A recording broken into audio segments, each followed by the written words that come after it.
Dios es bueno todo el tiempo. Dios es bueno. Abra su Biblia en la carta a los Corintios capítulo 1. Segunda de Corintios capítulo 1 versículos 11. Hoy iniciamos una nueva serie. Mire cuántos muchachos hay. No, hombre, estamos ahí.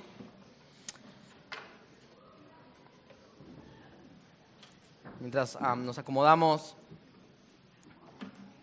quiero animarle también a no perderse los estudios bíblicos de los viernes, libro de Apocalipsis.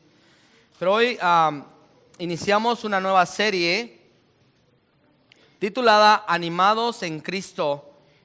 Y deseo iniciar con algunas palabras de grandes personajes, predicadores del Evangelio que han dicho al respecto.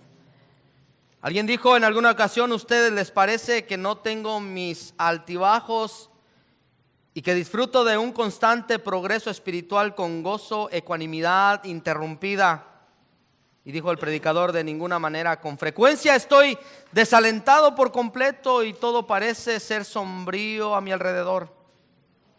Eso lo escribió el hombre al que llamaron el más grande predicador del mundo de habla inglesa, que pastoreó una de las iglesias más destacadas y predicó a congregaciones muy numerosas y escribió bastantes libros. Alguien también dijo: padezco de una depresión del espíritu tan aterradora que espero que ninguno de ustedes jamás padezca tanta desdicha como yo. Esas fueron las palabras pronunciadas en un sermón de Charles Spurgeon, cuyo maravilloso ministerio en Londres le hizo quizás el más grande de los predicadores que jamás haya producido Inglaterra. Mis amados, el desaliento no respeta a persona alguna. Es más, el desaliento parece atacar más a las personas que tienen éxito en la vida que a los que no lo tienen. Porque mientras más alto se sube, mayor suele ser la caída. No nos sorprende entonces que cuando leemos que el apóstol Pablo, el gran apóstol Pablo, dice en 2 de Corintios capítulo 1 versículos 8, mire lo que dice el apóstol Pablo. ¿Está conmigo? Se lo puse en la pantalla. Dice: porque fuimos abrumados sobremanera, más allá de nuestras fuerzas, de modo que hasta perdimos la esperanza de salir con vida. A pesar de la grandeza de su persona y su ministerio, Pablo era tan humano como usted y como yo. Si no hubiera sido por su llamado, por el llamamiento de Dios y su interés por ayudar a las demás personas, Pablo no podría haber escapado de estas cargas. Pablo había fundado la iglesia en Corinto y había ministrado ahí por 1 año y medio. Cuando surgieron serios problemas en la iglesia, después de su partida envió a Timoteo para que los atendiera. Y luego escribió la carta que nosotros conocemos como Primera de Corintios, con mucha ilusión. Desafortunadamente las cosas empeoraron y Pablo tuvo que hacer una visita dolorosa a Corinto para tratar con los agitadores de la iglesia. Sin embargo, no hubo solución. Entonces escribió una carta dura y fuerte que fue llevada por su compañero Tito. Después de mucha aflicción, Pablo nuevamente vio a Tito y recibió el informe de que el problema había sido resuelto. Fue entonces que escribió la carta que nosotros conocemos, que tenemos hoy en manos nuestras, 2 de Corintios, en la cual estaremos por varias semanas. Pablo escribió la carta por varias razones. Primero, porque quería animar a la iglesia a que perdonara y restaurara al miembro que había causado todo el problema. También quería explicar el cambio de sus planes e imponer también su autoridad como apóstol. Por último, quería animar a la iglesia a participar en la ofrenda de ayuda especial que estaban recolectando para los santos necesitados en Judea. Al pensar en esta clave, en esta carta, debemos pensar que la clave de esta carta, el meollo de esta carta es el consuelo, el estímulo o el ánimo. La palabra griega que es traducida así quiere decir uno llamado a ayudar al lado del otro. En su forma verbal se usa 18 veces en esta carta y en su forma sustantiva 11 veces. Pero a pesar de todas las pruebas que atravesaba Pablo, podía por la gracia de Dios escribir una carta saturada de estímulo y de ánimo y consuelo para los creyentes de Corinto. La pregunta que yo me hago o uno se puede hacer: ¿cuál es el secreto? ¿O cuál fue? ¿O cuál era el secreto de la victoria de Pablo cuando soportaba las pruebas? ¿En dónde estaba sostenido el apóstol Pablo para la victoria? Su secreto, mis amados, su secreto era Dios. Su secreto no eran las circunstancias adversas o difíciles en su vida. Su secreto era Dios. Cuando nos hallemos desanimados y listos para darnos por vencidos, debemos apartar nuestra mirada o nuestra atención de nosotros y poner nuestra atención enfocándola en Dios. De su propia experiencia difícil, Pablo nos cuenta cómo podemos hallar ánimo en Dios. Y Pablo nos da tres sencillos recordatorios, o nos hace a través de esta carta o de este mensaje, tres sencillos recordatorios. Pablo nos recuerda tres cosas sencillas, y siempre le he dicho, lo sencillo no significa que sea fácil. Justamente hoy en la clase donde estaba enseñando sobre el bautismo, yo les decía que en la ley antigua había 618 leyes o 618 maneras de hacer la ley de Dios, o 618 maneras, leyes escritas para cómo comportarse los unos con los otros. Y cuando aparece nuestro Señor Jesucristo, lo hace simple o sencillo. Ahora, lo que es simple no significa que sea fácil. Jesús dice: ustedes tienen 618 leyes para aprender a comportarse unos con otros. Se los voy a hacer simple y sencillo. Sencillo, 2. 618 leyes se las voy a resumir en 2. Y Jesús les dijo: 1.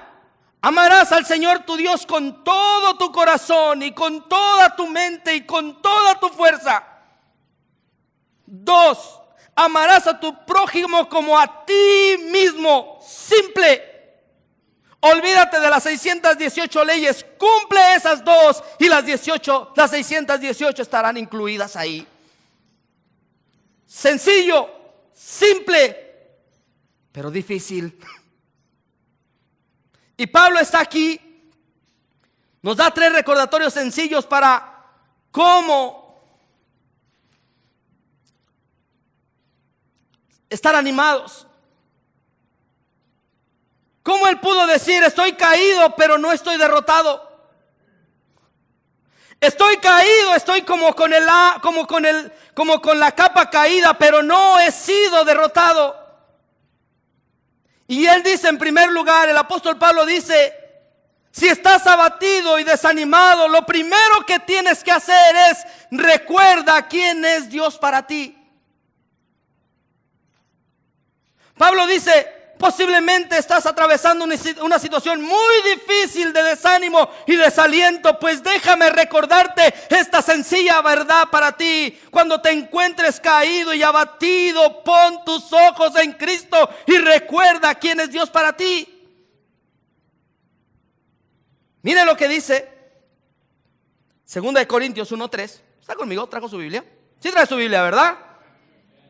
Dice: bendito sea el Dios y Padre de nuestro Señor Jesucristo. Y luego que dice: Padre de misericordia y Dios de alguna, más o menos, toda consolación. Dice: bendito sea el Dios y Padre de nuestro Señor Jesucristo. El apóstol Pablo inicia su carta con una doxología. Ciertamente no podía alegrarse con respecto a sus circunstancias, pero sí podía alegrarse en Dios, el cual controla todas las circunstancias. Pablo había aprendido que la alabanza es un factor importante para alcanzar la victoria sobre el desánimo y la depresión. La alabanza cambia las cosas, tanto como la oración cambia las cosas. Y Pablo dice: bendito sea el Dios y Padre. Cuando hablo de doxología significa alabanza, adoración. Así que cuando nos encontremos abrumados por las situaciones adversas de la vida, debemos recordar que Él es Dios y Él se merece que le adoremos. Y Él se merece que le alabemos. Él es Dios. La frase bendito sea Dios se halla en otros lugares del Nuevo Testamento, en Efesios capítulo 1, versículos 3. No vamos a ir ahí. Y en Pedro capítulo 1, en primera de Pedro capítulo 1, versículo 3, Pablo alabó a Dios por lo que había hecho en el pasado. Pablo dice: nos escogió, bendito el Dios y Padre de nuestro Señor Jesucristo, quien nos escogió antes de la fundación del mundo y nos sentó en los lugares celestiales. Dice: nos bendijo con toda bendición espiritual. Y en Pedro, eso es en el pasado, y en Pedro alabó a Dios por las bendiciones futuras y por una esperanza viva. Pero en 2 de Corintios, Pablo alaba al Señor por las bendiciones presentes, por lo que Dios estaba realizando en el momento. Entonces Él nos recuerda que cuando estamos caídos o a punto de desfallecer, debemos recordar lo que es Dios para nosotros. Él no solo es Dios, Él no solamente es Dios, pero Él es el Padre de nuestro Señor Jesucristo. No solamente es Dios, porque es bueno saber que Dios es Dios y alabarle y darle gloria y darle honra, pero también es bueno saber que Él es el Padre de nuestro Señor Jesucristo. Bendito sea el Dios y Padre de nuestro Señor Jesucristo. ¿Y qué me gano yo con eso? Bueno, es debido a Jesucristo que podemos llamar Padre a Dios e incluso acercarnos a Él como hijos suyos. Dios nos ve en su Hijo. Y escuche esto, por favor, aquellos que se sienten que nadie les ama y que nadie les aprecia. Él nos ve como sus hijos, Dios nos ve como sus hijos y nos ama tanto como ama a su Hijo Jesucristo. Por eso dice: bendito sea el Dios y Padre de nuestro Señor Jesucristo. Es decir, Él nos ama de tal manera, de la manera que ama a Jesucristo. Así me ama Dios a mí. Somos amados en Dios, dice Romanos. Romanos dice que somos aceptos en el amado. Todo lo que el Padre hizo por Jesús cuando estaba en esta tierra, puede hacerlo por nosotros hoy. Somos amados por el Padre porque su Hijo es amado y porque nosotros somos ciudadanos del reino de su amado. Somos preciosos para el Padre y Él cuidará de las presiones de la vida para que no nos destruyan. Mis queridos, estas no son declaraciones positivas. Esto es lo que dice la palabra de Dios. Somos amados en Cristo Jesús.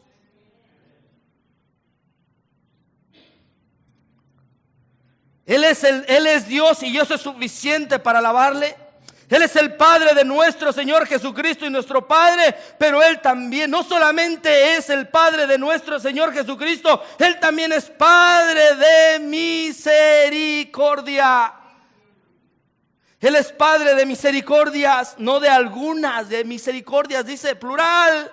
Padre de misericordias. Dios es el Padre de las misericordias, porque toda misericordia se origina en Él. Y puede alcanzarse solamente en Él. Mire, ¿de qué nos sirve saber que Dios es Dios y que es el Padre de nuestro Señor Jesucristo si tenemos un Dios que es tirano y que solo castiga? No, no, no. Nuestro Dios es Padre de misericordia. Siempre tiene compasión de nosotros. Ahora bórrese de su mente. Dios no nos mira a nosotros con lástima, porque entonces nuestra manera de pensar sería distinta. Dios nos mira con compasión, con misericordia y nos ama. Mire, Dios en su gracia nos da lo que no merecemos. Escuche esto que le voy a decir. Dios en su gracia nos da lo que no merecemos, y en su misericordia nos da lo que sí merecemos.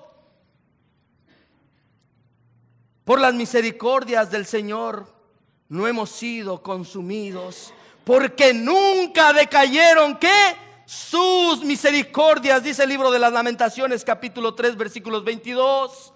Las misericordias de Dios son muchas, dijo Nehemías. Y el Salmo dice: las misericordias de Dios son tiernas. Y en Números dice que las misericordias de Dios son grandes. La Biblia frecuentemente habla de la multitud de las misericordias de Dios, porque son inagotables en su provisión, como dicen los Salmos y en Lamentaciones y en los Proverbios. Entonces recuerda lo que es Dios para usted. Recordemos lo que es Dios para nosotros. Recordemos que es nuestro Padre Celestial. Así que no solamente es Dios, y no solamente es Padre de nuestro Señor Jesucristo, y no solamente es Padre de misericordia. Yo con esto ya me iba a casa, pero no se vaya. También Él es Padre, o Él es el Dios de toda consolación. Wow. No de alguna consolación. ¿Te dejó la novia? Don't worry about it. He's there.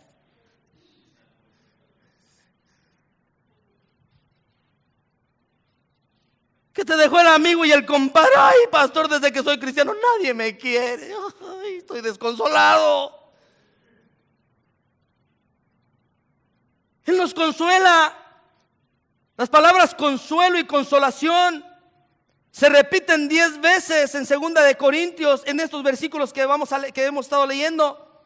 Y no debemos pensar del consuelo, escuche esto, no debemos de pensar del consuelo de Dios en términos de lástima, porque las lástimas pueden debilitarnos en lugar de fortalecernos.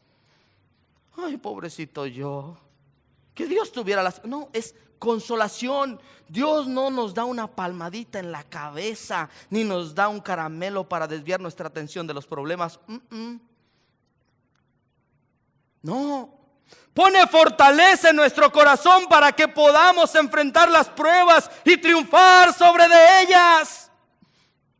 La palabra confortar, viene de dos palabras latinas que quiere decir con fuerza, pero la palabra griega quiere decir esto. Cuando habla de consolación, esta palabra griega significa que viene alguien a mi lado a ayudarme. Es decir, es la misma palabra que utiliza Juan en el capítulo 14, que Jesucristo en el Evangelio de San Juan capítulo 14, versículos 16 dice: y les enviaré al Consolador. ¿Qué significa eso? Pablo les dice: no se preocupen, Dios es Dios de toda consolación. Y esa es la misma idea que Jesucristo dice: yo rogaré al Padre para que Él les envíe el Consolador, para que donde Él esté, donde ustedes estén, Él esté en nosotros. Es decir, cuando hablamos de esta, es Dios mismo quien nos consuela. Es el Espíritu de Dios que nos consuela. Es el Espíritu de Dios que nos da fortaleza. Es el Espíritu de Dios que nos lleva hacia adelante. Dios puede animarnos por su palabra también. Dios de toda consolación. La idea de este versículo, de esta palabra, es el Espíritu Santo quien nos ayuda, quien nos consuela. Mira, hay unos momentos que uno no quiere saber nada de nadie, hasta si sale un gato. No hay consolación. Y ahí solamente Dios es el Dios de toda consolación. Pero Dios puede animarnos por su palabra y por medio de su Espíritu Santo, pero algunas veces usa a otros creyentes. Eso es extraordinario. Mire, 2 Corintios capítulo 2, versículos 7 y versículos 8. Dice, así que, por el contrario, vosotros más bien deberíais que perdonarlo y consolarlo. No sea que en alguna manera éste sea abrumado por tanta tristeza, por lo cual os ruego que afirméis vuestro amor hacia él. Y luego el versículo 6 también dice, pero Dios, que consuela a los deprimidos, nos consoló con la llegada de Tito. ¿Alguna vez usted ha consolado a un hermano o le ha dado un puntapié? Las dos cosas, igual. Mejor no pregunto. Dios le llama a usted y a mí para consolar. Mire, déjeme confieso. A veces yo necesito que alguien me consuele. Ay, no, venga, hermano, necesito. Ay, me vienen con una gran carta, dicen mis hijos. Yo esperaba que me consolara. No. Dios quiere que nos consolemos unos a otros. Mire, a Pablo vino Tito. Dice, pero Dios que consuela a los deprimidos nos consoló ¿con qué? Con la llegada de Tito. Tenemos a Dios de toda consolación, pero también somos el cuerpo de Cristo para consolarnos unos con otros. A veces nos vemos y nos tiramos como metralletas. Yo pensé que me iba a consolar. Bueno, pero qué maravilloso sería que todos nosotros nos apodaran Bernabé. ¿Se acuerdan? Pablo, el gran apóstol, se aventó una bronca con Bernabé porque no quería ver a Marquitos. Y Bernabé le dijo, no, hombre, no, Pablo, calmado, hombre, calmate vos, dijo. No te pongas así. Y consoló. Y Bernabé siempre estaba ahí para consolar a los hermanos. Mire ese Bernabé, ay, que no quisiera muchos Bernabés que lo consuelen. Ay, pastor, no se preocupe, mire, puedo ver bien. Dígame algo. Ay, sí, todo va bien. Déjame regreso acá. Cuando nos hallemos desanimados debido a las circunstancias difíciles, es fácil que nos concentremos en nosotros mismos o nos enfoquemos en los problemas que nos rodean. Pero el primer paso que debemos dar es mirar por la fe al Señor y darnos cuenta todo lo que Dios hace por nosotros. Y hoy lo puse así, no puse por nosotros. ¿Qué Dios hace por ti? Hágalo personal, por usted. Es que tengo jóvenes, tengo adultos. No, estoy luchando, escribiendo que pongo usted o tú, usted o tú, usted o tú. ¿Por qué le voy a decir qué pastor tan igualado? Ya me habla de ti. Pero recuerda lo que Dios hace por ti. ¿Qué dice el salmista? Alzaré mis ojos a los montes. ¿De dónde viene mi socorro? ¿Del welfare? Alzaré mis ojos a los montes. ¿Mi socorro viene de Donald Trump?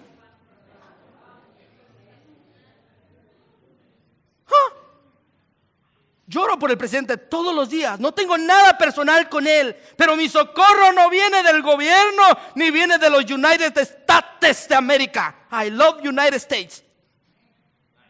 Nice. Y oro por nuestro país. Pero mi socorro viene de Jehová, que hizo los cielos y la tierra. De ahí viene mi socorro.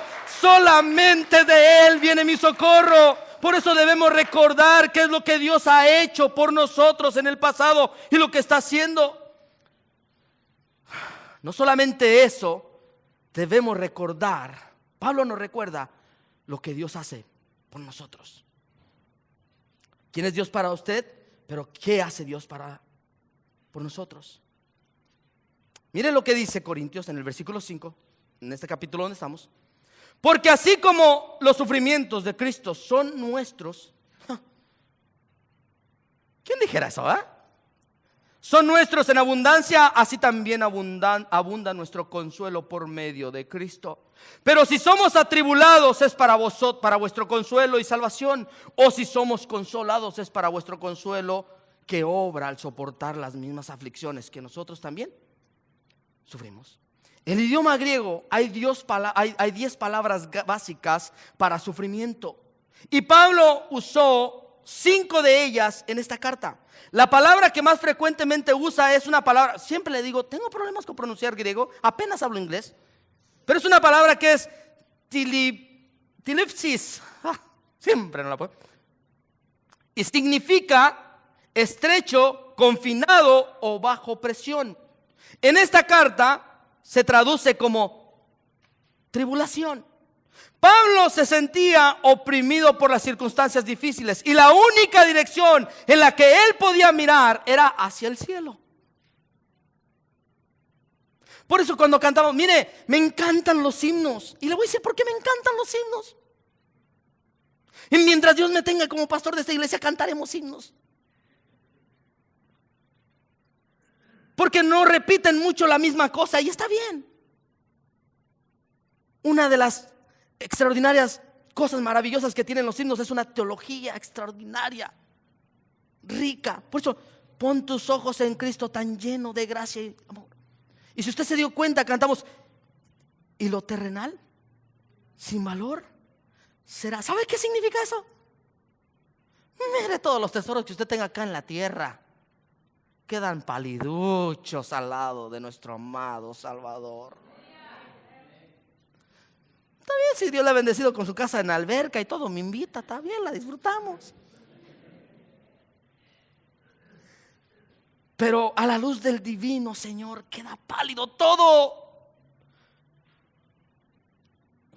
En 2 Corintios, Pablo usa las palabras griegas para aflicción o para tribulación, patema, aflicciones, la cual también se usa para referirse a los sufrimientos de nuestro Salvador Jesucristo. Mire, escucha esto que le voy a decir. Hay algunos sufrimientos que soportamos sencillamente porque somos humanos y estamos en un mundo caído. Y estamos sujetos a ellos, al dolor. Pero hay otros sufrimientos que no vienen debido o que nos vienen debido a que somos el pueblo de Dios. Hay quien sufre por su desobediencia al Señor. Hay quien sufre por no obedecer al Señor. Estamos en un mundo caído, pero también hay sufrimientos para el pueblo de Dios que buscamos obedecer a Dios. Ahora, nunca debemos pensar que la aflicción es accidental para el creyente. Todo es guiado por Dios. Hay solo 3 posibles perspectivas que una persona puede tener en cuanto a las pruebas de la vida. La primera es que si nuestras pruebas son producto del destino o la casualidad, entonces nuestro único recurso es darnos por vencido. Nadie puede controlar el destino o la casualidad. Si somos nosotros mismos los que tenemos el control de todo, más el de la tele, entonces la situación tampoco tiene esperanza. Pero si Dios, escuche esto, controla y confiamos en Él, entonces podemos sobreponernos a las circunstancias de la vida con la ayuda de Él.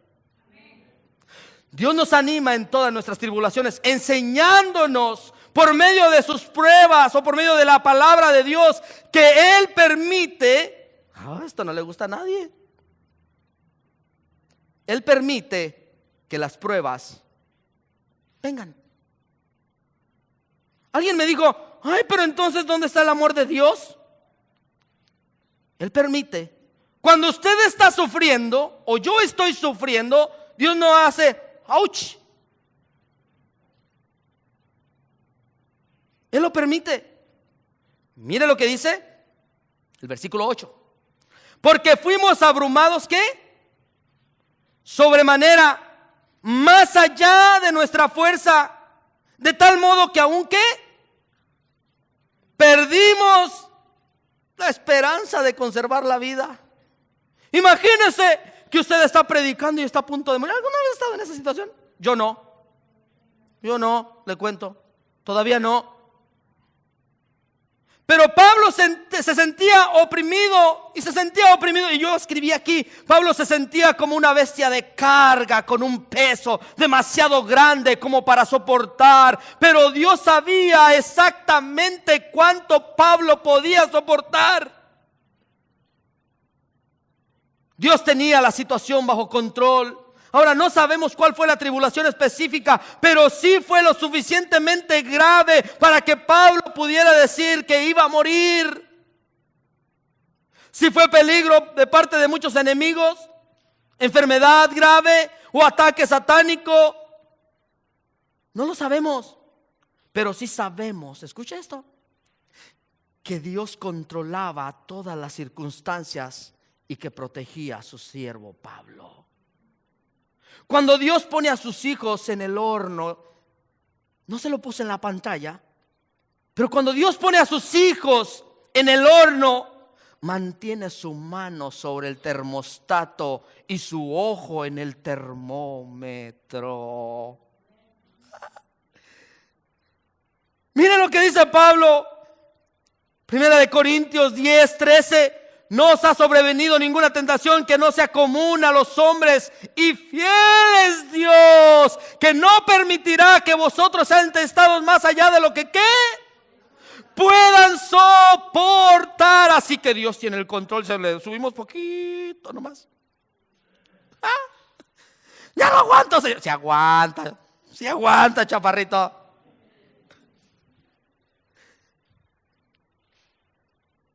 Pablo podía haber perdido la esperanza de salir con vida, pero Dios no había perdido la esperanza en cuanto a Pablo. Dios está en control de las pruebas.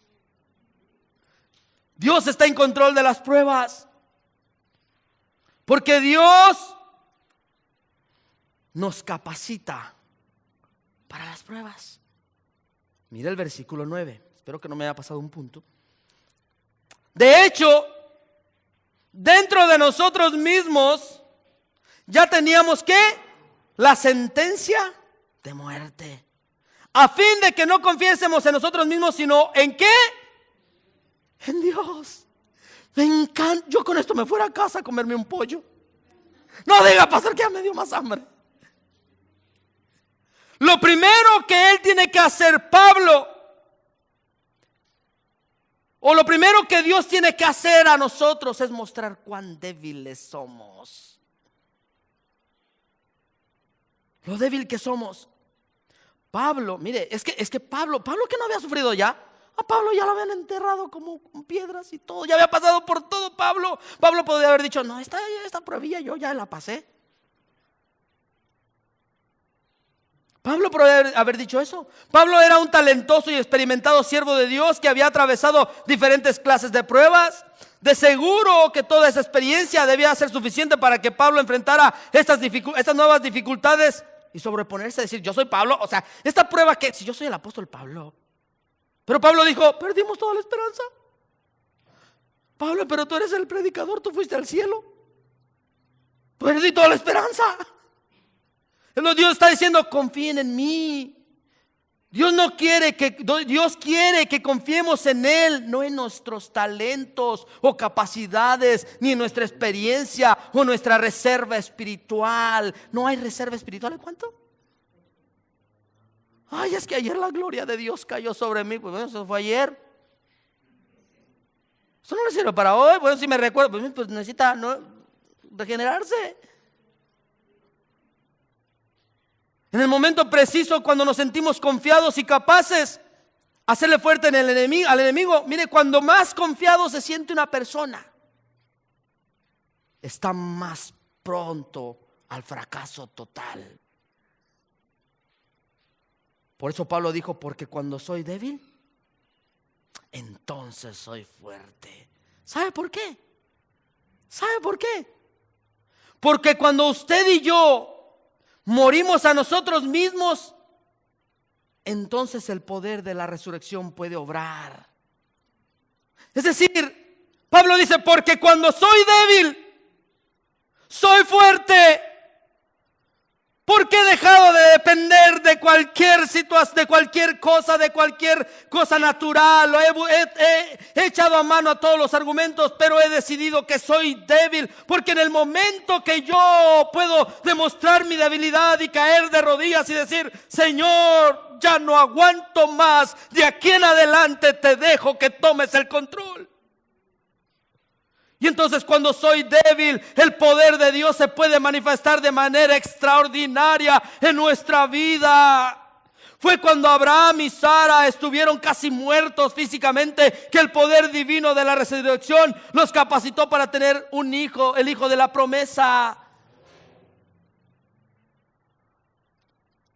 Ahora, Pablo no se quedó ahí. Seguro Pablo leía las escrituras, leyendo las promesas. Yo le digo algo: cuando dejemos de confiar en nosotros mismos, Dios obrará en nuestros matrimonios, en nuestros hijos y en nuestras familias. Si usted quiere resolver el problema con todas sus capacidades intelectuales, aparte de Dios, lo único que se llevará será un total y rotundo fracaso, porque son como curitas puestas en una herida profunda. Solamente cuando dejamos que Dios obre, entonces es que podemos experimentar a Dios. Ahora, Pablo no negó lo que sentía. Eso me gusta de Pablo. Pablo no dijo: tú confiesa lo que vas a... No, espérate, si estoy aquí atrapado en el mar, ¿quién me mira? Pablo no dijo: yo declaro que voy a salir hasta los... No, ¿o dice Pablo? Mira el versículo 5. En todo fuimos atribulados, de fuera y de adentro estábamos con temores. Pastor, ¿usted confía? Pues sí confío, pero tengo miedo. Pablo no escondió nada. Pablo lo dijo. La frase sentencia de muerte es ya. Así que Dios, eso es lo que Dios hace por nosotros. Él permite que vengan las pruebas. Dios está en control de las pruebas. Dios nos capacita, pero debemos estar seguros que Dios nos libra de las tribulaciones. Versículo 10. Yo me avisa cuando usted, yo de aquí lo miro si ya se está durmiendo. El versículo 10 dice: el cual nos libró de tan grande peligro de muerte, y nos librará, en quien hemos puesto nuestra esperanza de que Él aún nos ha de librar. Pablo vio la mano de Dios liberándolo, sea que mirara hacia atrás o mirara hacia los lados, a su alrededor, hacia adelante. La palabra que Pablo usa, ayudarnos al salir del aprieto, significa Él nos ayudó a salir del aprieto y protegernos. Dios escucha esto: Dios no siempre nos libra de inmediato, ni tampoco de la misma manera. Dios libró a Pablo de la cárcel milagrosamente. A Juan y a Pedro estaban en la cárcel y salieron, y unos ángeles iban con él. Y haber dicho Jacob cuando lo agarraron: yo creo a mí también me libran. No, mi Jacobito lo libró de esta tierra.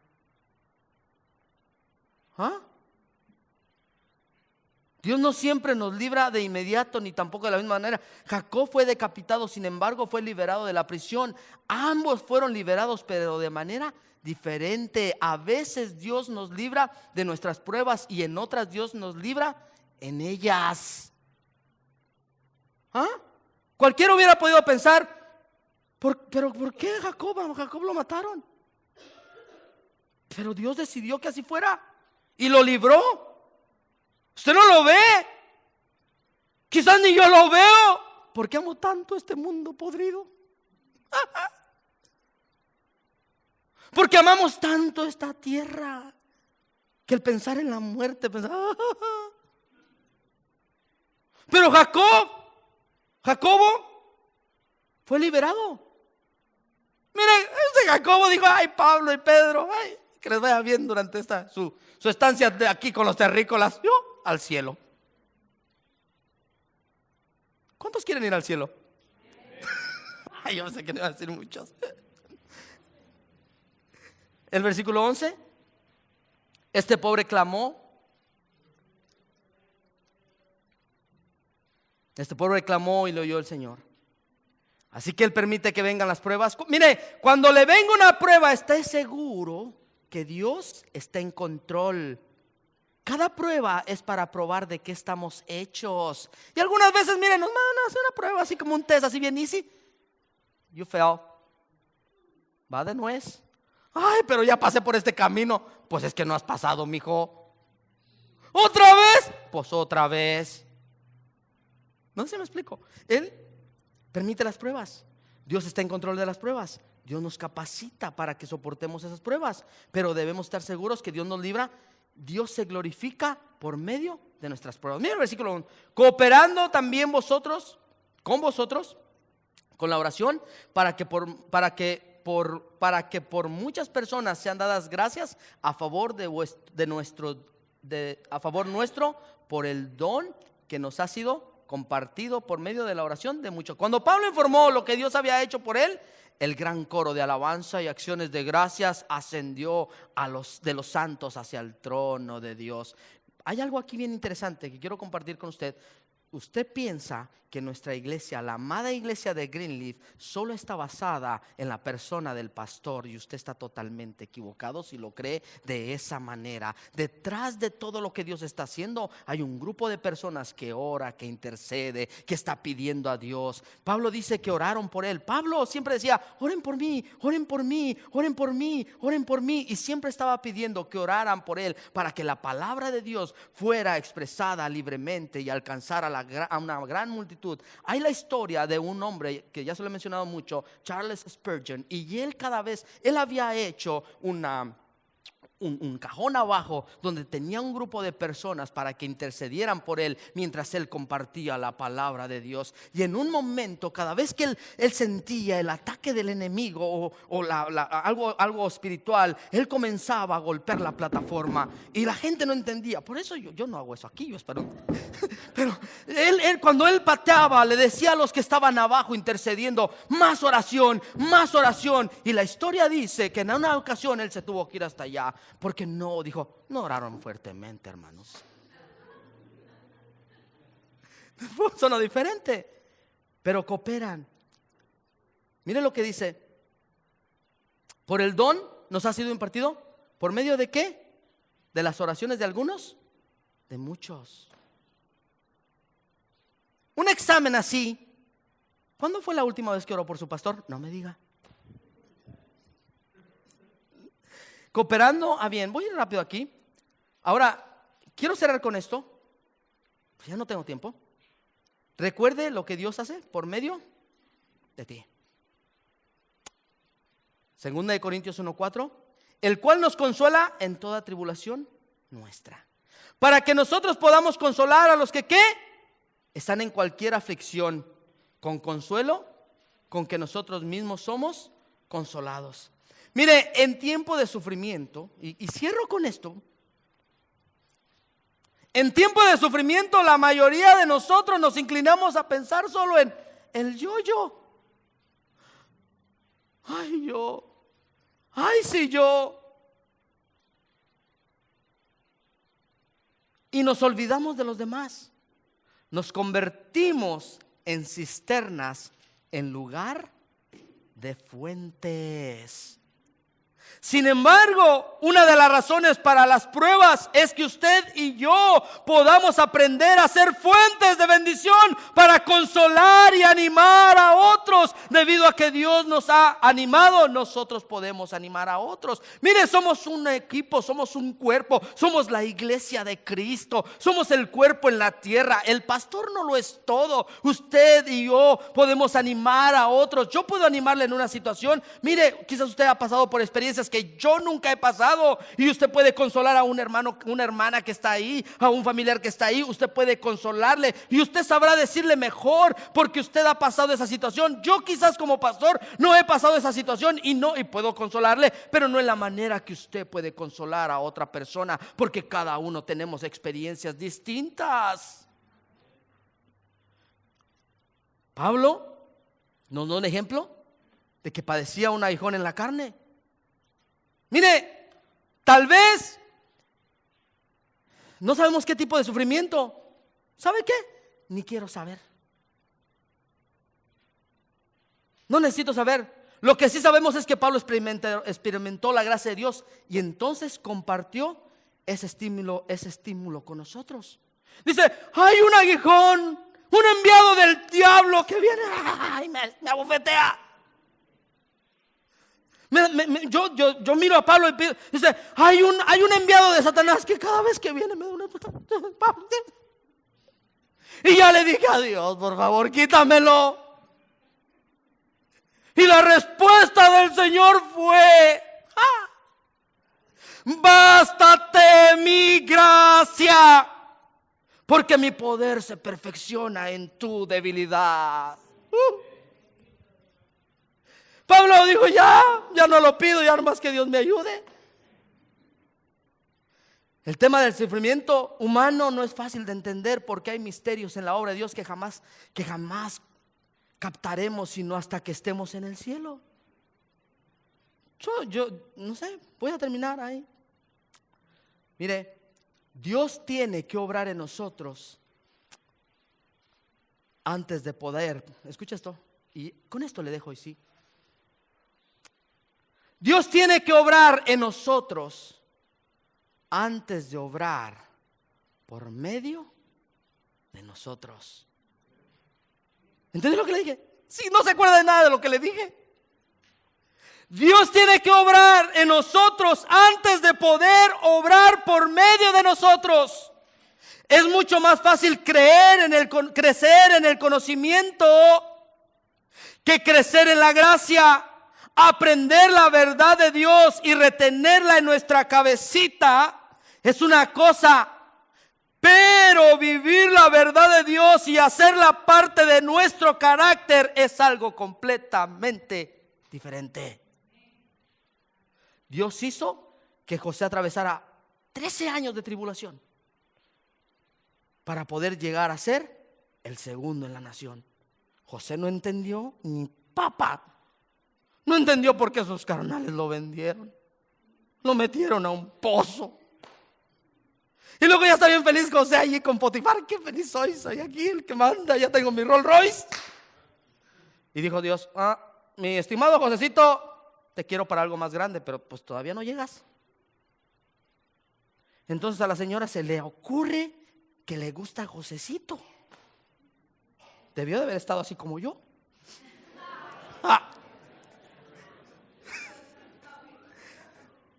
Broma. Mala broma. Gracias a su buen estímulo y consuelo me ayuda. Aleluya. Y dijo, no. Mire, la esposa de Potifar podía poner sus ojos en cualquier esclavo corpulento. Me dijo, ese de las sandalias cafés. Yo lo quiero. Y ahí va. José dijo, no. Mi amo me ha puesto sobre todo, menos a ti. Yo puedo elegir donde sea, pero menos tú. ¿Cómo se te ocurre? No sabemos qué sucedió, pero lo dejó en cueros. Eso dice la Biblia. A mí que se me queda viendo así. Se me queda, pastor, ¿qué trae hoy? Salió corriendo. Digo, y la señora, como toda una señora muy, no sé cómo se dice, cuando la rechazan. No sé. Ándele, no sé si ve la novela. Como toda una señora muy despechada, dijo, me atacó Potifar, me atacó al tambo, salvó a la cárcel. Por si no me entiende. Entonces jail. Y lo meten a la cárcel. Y ahí en la cárcel José empezó todo su trabajo. No sabemos si José dijo, ¿por qué, Señor, si yo me porto bien? Híjole, me pones con pura gente de, ay, Dios santo. Y estando ahí, llegaron un copero y un panadero. Y dijo, a ver, ¿tú eres el de los sueños? Sí, yo soy el de los sueños. A ver, pues interprétame el mío. Tú sales. Y a ti viene un pájaro que se lleva el canasto. ¿También salgo? No, a ti te cortan la cabeza, carnal.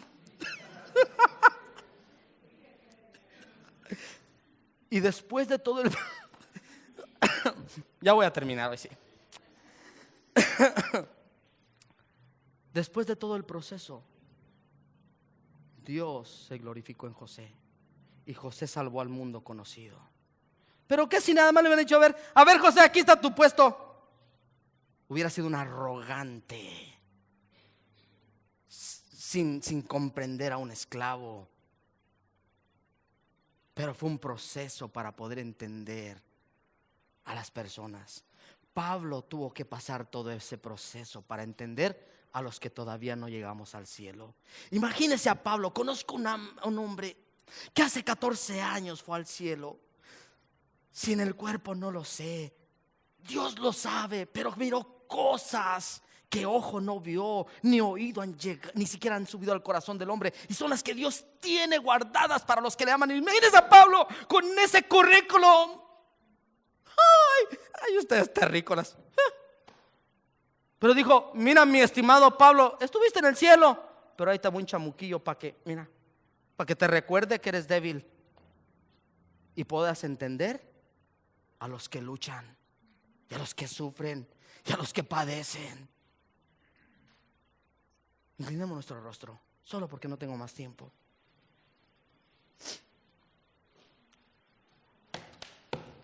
Ahora, si usted está aquí en ese lugar por primera, segunda vez, quizás usted se ha alejado, que su relación con Dios no es la mejor. La única manera de obtener una buena relación con Dios es a través de Jesucristo. Es saber que Él vino a esta tierra a morir por nosotros en la cruz del Calvario. Hoy usted puede entregarle su vida y su corazón. Dele su vida para que su vida tenga sentido y las pruebas y las dificultades tomen sentido y una perspectiva distinta. ¿Sabe? Jesús murió en la cruz por usted, pagó por usted, dio su vida por usted, y lo único que usted tiene que hacer es creer que ese sacrificio le limpia de pecado, que le da vida eterna. Padre, te damos gracias por tu amor y por tu bondad. Podemos estar caídos, pero no derrotados. Pues no dependemos de nuestras fuerzas, sino de las tuyas, Señor. Padre, quizás hoy aquí ha venido alguien totalmente desanimado y desalentado, y hoy tú le dices, bástate mi gracia, porque mi poder se manifiesta en tu debilidad. Señor, fortalece a tus hijos y tus hijas en este lugar. No importa la situación que estén atravesando, hazles saber y sentir que tú estás con ellos, y en ellos y por ellos. Te damos gracias por tu palabra.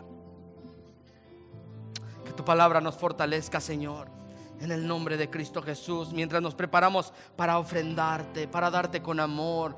De lo mucho que tú nos das, darte un poco de regreso, Señor. Bendice estos diezmos, multiplique estas ofrendas para la gloria de tu nombre. En el nombre poderoso de Cristo Jesús oramos. Amén y amén. Levantemos nuestras ofrendas con un corazón agradecido para Él, mientras nos preparamos para cantar este hermoso canto de Dios es amor en un momento.